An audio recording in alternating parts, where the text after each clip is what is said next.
tonight in Des Moines. The MAC had two schools in the state semifinals for the first time since 1986 with a potential all-MAC state final tomorrow night. We start with Rockridge, or with North Scott, I should say. The Lancers battling three-time defending state champion Iowa City West first quarter. Lancers off to a great start. Marlon Stewart, the steal. He goes coast to coast with a nice layup at the other end. Lancers a 5-point early lead. Next trip, it's Stewart again.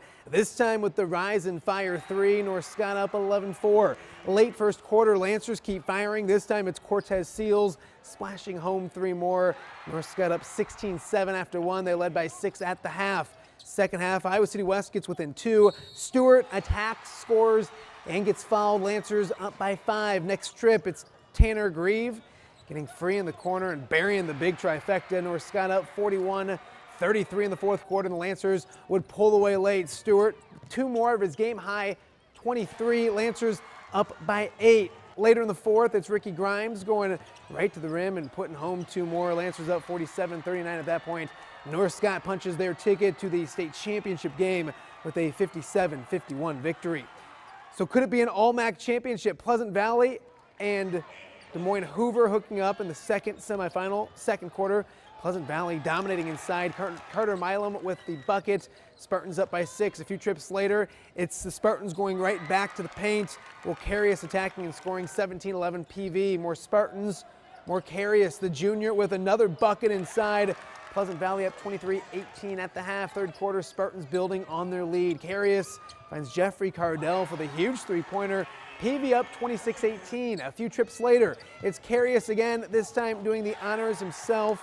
That one from long distance as well. Spartans up by 10. Fourth quarter, Huskies strong. They come right back. Chris King with the 3. He had 21. Hoover takes a 2-point lead. Spartans have an answer. Under a minute to go.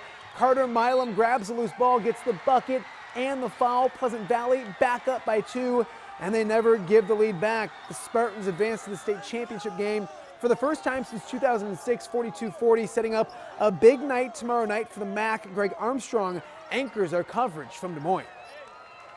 It was a great day for MAC basketball here in Des Moines. Both North Scott and Pleasant Valley advancing to the state championship.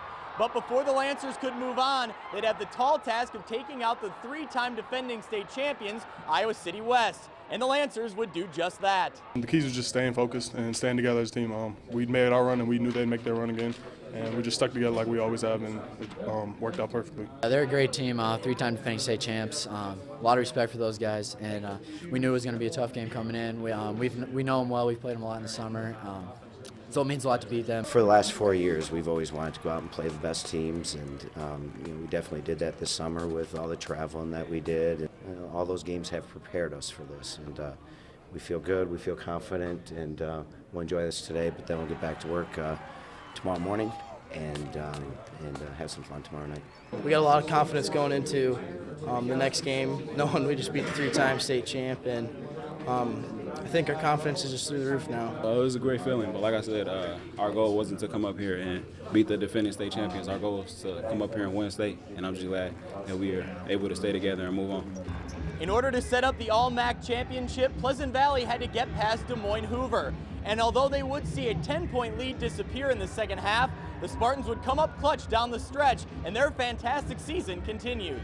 It's amazing, just going out these last 2 games, we've fought a lot of adversity on the court. Definitely, I think in the fourth quarter we've trailed in both games, and we've just been able to fight off the flurry of the other team. One thing that I've noticed with this team, no matter how far we get behind, we just battle as hard as we can, and just try to cut down as much as we can, and just at the end of the day, we just seem to come out on top, and it's just hard work, and we just know how to play with each other, and we love each other.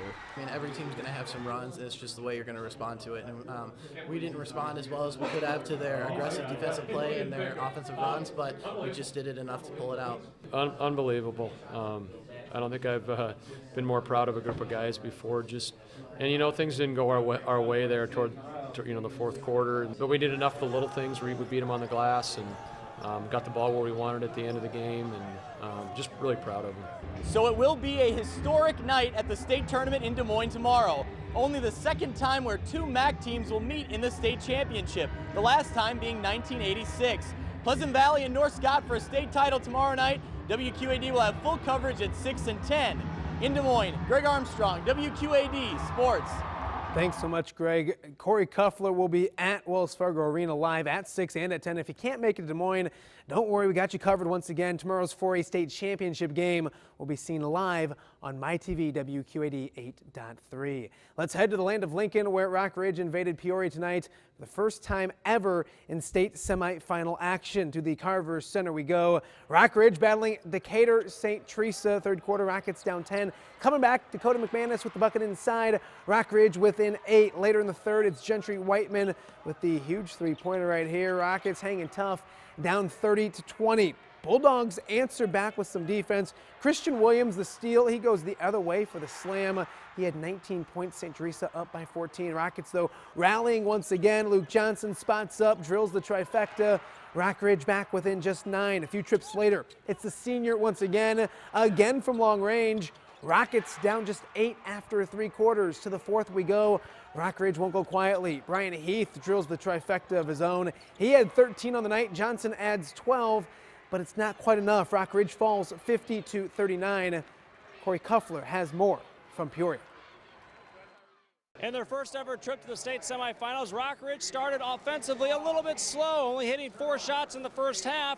They got it going in the second half, but 13 turnovers cost them in the end. They ran that tempo press on us, and I don't think we really responded to it well. We had some unforced turnovers against that, and they converted on them, and that was the difference. They had that 10-point lead at the first half, but we kept it right around 10 the whole second half. If we just played like that the first half, then we'd have been just fine. Shooting and turnovers, because defensively we knew they're going to be a good offensive team, and our goal usually defensively is to hold teams to 45 points or under. They scored 50. That's acceptable because they're phenomenal offensively. They were long, they're athletic, a lot more physical than I thought they were going to be actually. But you know, we gotta account for that stuff. We got to, like Coach said, you know, if calls aren't going our way, we got to adapt to that, you know, and in a Final Four game, we struggled with that a little bit. But you know, we came out and lit it up in the third quarter, but then, you know, while we're lighting it up, I mean, we're coming back, but on the same hand, we're turning the ball over, and you know, that hurt us. So Rockridge will look to bounce back and play for third place tomorrow, and they'll be bringing home their first ever state hardware in school history. In Peoria, Corey Kuffler, WQAD Sports. Thanks so much.